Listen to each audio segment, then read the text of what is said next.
Assalamualaikum warahmatullahi wabarakatuh. Saya Muhammad Tusi S. Butun, guru pada SMP Negeri 1 Adonara Timur di Kecamatan Adonara Timur, Kabupaten Flores Timur.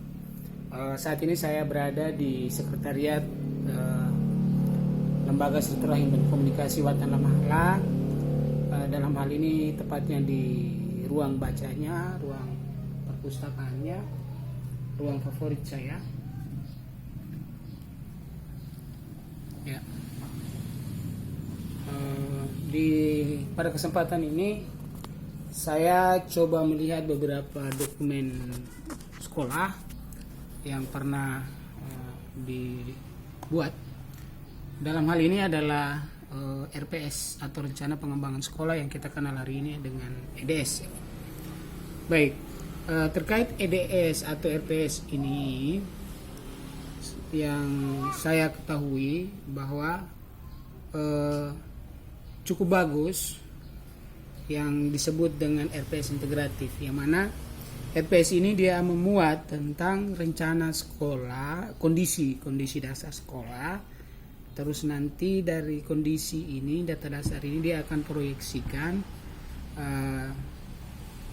kondisi sekolah tersebut, terus masalah-masalah yang ditimbulkan dari sekolah itu, dan dia akan keluar dalam bentuk program-program sekolah, pemetaan kondisi sekolah, kekurangan, potensi dan lain sebagainya, sehingga kita tahu kita mau membawa sekolah ke arah mana. Kendati pun demikian, saya meminta teman-teman sekalian yang pemerhati pendidikan bisa mengamati ini. Mungkin ada hal yang perlu ditambahkan atau dikurangi pada dokumen ini. Kami mohon dengan sangat sebisa mungkin memberikan solusi. Baik, teman-teman sekalian yang dirahmati oleh Allah SWT. Yang pertama, pada dokumen ini sheet 1 itu membuat tentang judul. Kebetulan saya tugas di SMP Negeri 1 Adonara Timur, sehingga dokumen saya tuliskan demikian. Selanjutnya pada sheet selanjutnya ada hal penegasan, karena segala macam bentuk dokumen yang akan kita kerjakan nantinya tentunya harus mengetahui dinas pendidikan setempat.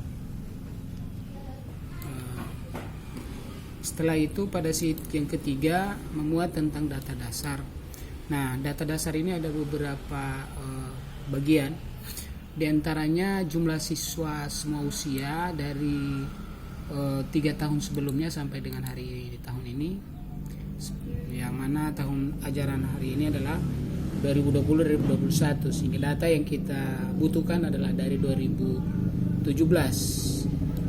tahun ajaran 2017-18. Ini kelas 7, 8, dan 9. Baik, masih ada data yang lain, di antaranya jumlah siswa berdasarkan agama. Nah, ini juga menjadi penting, perlu kita ketahui. Terus ada jumlah siswa miskin semua usia dari tahun yang dimaksud tadi. Terus jumlah siswa baru dari setiap tahun ajaran. Ada jumlah lulusan juga yang perlu kita isi dari tahun ke tahun, baik itu mulai dari jumlah peserta ujian sampai pada jumlah lulusan. Ada juga terkait dengan keseluruhan siswa yang melanjutkan, dan ada yang kemungkinan karena kami di desa yang punya keterbatasan ekonomi dan lain sebagainya, sehingga kerap kali terjadi drop out, atau kadang menyelesaikan satu tingkatan sekolah itu tidak melanjutkan lagi karena dibenturkan dengan kondisi ekonomi. Terus ada pada data ini juga akan mengupdate jumlah siswa yang mengulang kelas itu seberapa banyak dari setiap tahun pelajaran. Mutasi siswa itu juga menjadi penting untuk diupdate untuk mengetahui kondisi siswa di sekolah tersebut, yang kita kenal dulu dengan cohort. Ya, cohort. Pada data ini juga selain daripada jumlah siswa, ada dibutuhkan juga rata-rata skor nilai UN setiap mata pelajaran. terus jumlah ruang kelas dan rombongan yang tersedia. Jadi data-data ini adalah data yang ada di SMP Negeri 1 Adonara Timur yang sekarang diisi. Ada juga jumlah guru berdasarkan jenis kelamin dan tingkat pendidikan dari setiap guru. Terus kondisi guru berdasarkan jenis mata pelajaran yang diampu. Ini merupakan data-data dasar ya.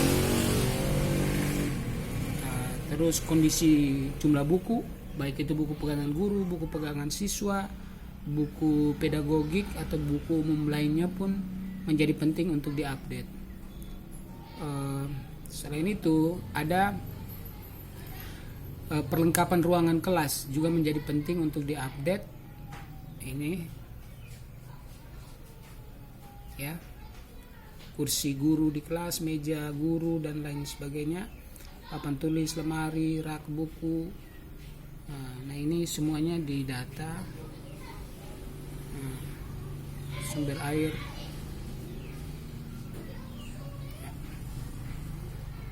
Ini dokumen-dokumen yang ada di dalam RPS saya ya, yang mana dokumen ini merupakan dokumen lama dari program yang pernah saya geluti juga, District Basic Education Project, yang salah satu produknya yaitu RPS integratif ini. Pada data ini juga ada meminta kondisi atau keterlibatan komite atau keterwakilan komite dari berbagai unsur, orang tua wali, tokoh masyarakat dan seterusnya. Ini juga menjadi penting diupdate. Dan kontribusi daripada komite untuk sekolah seperti apa. Selain itu jarak ya, jarak sekolah, dari sekolah ke ibu kota kecamatan atau UPTD, begitupun ke dinas kabupaten. Nah, kendaraan yang dipakai, lama dan besar anggaran yang dibutuhkan untuk mengakses wilayah pergi pulang kecamatan ke kabupaten. Nah, ini semua adalah data dasar yang harus diisi. Setelah data dasar ini diisi, teman-teman sekalian pemerhati pendidikan, semua data ini nanti akan diproyeksikan ya, diproyeksikan secara otomatis. Nih, angka kelulusan, yang semua data yang tadi kita masukkan di tabel sebelumnya, di data dasar sheet sebelumnya, itu akan diproyeksikan kondisi kekurangan, kelebihan yang ada pada sekolah. Nah, setelah diproyeksikan, dia akan muncul masalah fasilitas apa saja pada sheet selanjutnya yang ada di sekolah, seperti rasio buku mata pelajaran yang seharusnya satu siswa satu buku. Terus ada juga jumlah buku-buku yang lain, ada juga terkait dengan kesediaan ruangan. Nah, ya. Terus nanti juga kondisi mebel kelas siswa itu seperti apa, itu akan diproyeksikan kekurangan dan kelebihannya. Nah, terus ada permasalahan ketersediaan kondisi ruangan kelas, permasalahan media pembelajaran, terus kondisi sekolah, ini akan di-update. Selain itu ada kuesioner yang harus diisi dengan metode wawancara kepada siswa, guru, dan kepala sekolah, bahkan dengan komite. Ini harus diisi. Setelah data ini diisi, teman-teman sekalian pemerhati pendidikan, ada rangkuman masalah yang akan muncul pada tabel selanjutnya. Ini aplikasi yang dibuat oleh teman-teman pemerhati pendidikan kemarin dalam kelompok District Basic Education Project. Kebetulan saya juga terlibat di dalamnya kemarin. Nah, ini data semua diproyeksikan, rangkuman masalah. Setelah rangkuman masalah ini kita tahu, maka seorang top leader di sekolah tersebut dia akan melihat kondisi sekolahnya sehingga dia menentukan program, bahkan pada mulai daripada visi dan misi sekolah itu berdasarkan data-data yang ada. Sehingga dapat dilahirkan beberapa visi sekolah, diantaranya itu berdasarkan data-data sekolah yang ada. Dan ada juga tabel identitas kegiatan tahun ajaran berjalan. Nah, identitas kegiatan yang akan dilakukan ini harus berdasarkan pada rangkuman masalah apa saja, sehingga kegiatan yang akan dilakukan itu untuk menjawab masalah yang kita update. Nah, setelah itu kita jadwalkan pada tahun ajaran berjalan, yang tentunya kita perlu mengkolaborasikan atau mencocokkan dengan kalender pendidikan yang ada di tahun berjalan. Setelah itu lahirlah RAP dari sekolah kita. Nah, ini kita tidak dalam bentuk aplikasi. Yang RAP, sheet RAP ini jadwal itu juga bukan dalam aplikasi, kegiatan juga demikian. Nah, 2 sheet, 3, 4 lah, 4 sheet terakhir ini merupakan kreativitas lembaga atau unit pendidikan untuk mendesain sendiri berdasarkan rangkuman masalah yang muncul pada aplikasi ini. Mungkin teman-teman sekalian yang dirahmati Allah SWT, hanya ini yang dapat saya sampaikan pada kesempatan ini. Besar harapan saya bisa diberi masukan seperti apa RPS ini, kekurangannya di mana, dan solusi yang sekarang ada lagi terjadi adalah adanya yang namanya EDS, yang saya coba untuk melihatnya tidak jauh berbeda dengan dokumen ini, sehingga masukan teman-teman mungkin saya sangat harapkan, dan jika ada yang berkenan terkait dengan dokumen ini untuk bisa dilihat secara jauh, nanti saya akan coba untuk share aplikasi ini. Terima kasih dari saya, Muhammad Lucy Esutun, guru SMP Negeri 1 Adonara Timur dan pengurus Pondok Baca, ya, pengurus Pondok Baca Watan Lamhala yang ada di Desa Lamhala Jaya.